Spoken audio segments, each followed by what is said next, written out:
The sleepy town of Shadowvale came alive every October 31st when Madame Luna's mystical Halloween carnival rolled into town.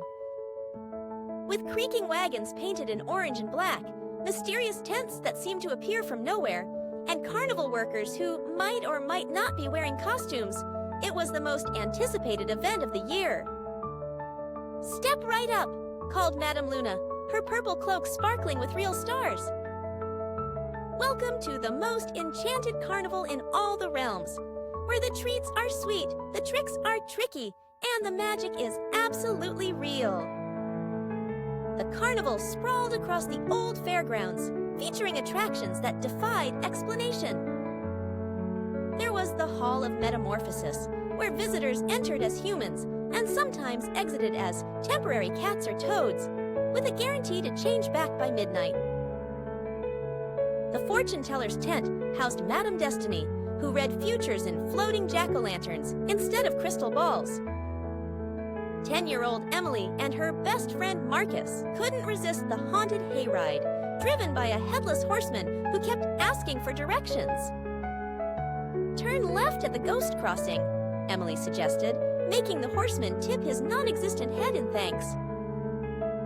The carnival's food stands served peculiar delicacies: color-changing cotton candy that made you speak in rhymes, caramel apples that granted wishes, small ones only, and hot chocolate that made you float slightly above the ground for exactly 7 minutes.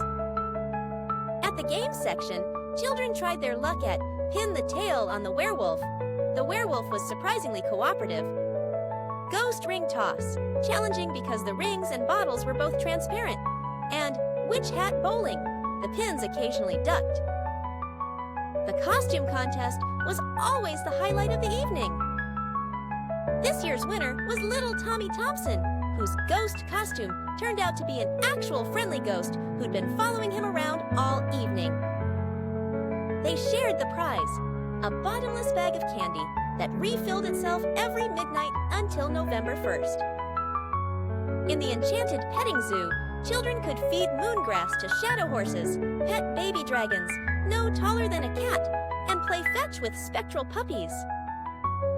The zookeeper, Mrs. Whiskers, was actually a witch who could talk to animals and occasionally turned herself into a black cat for catnaps.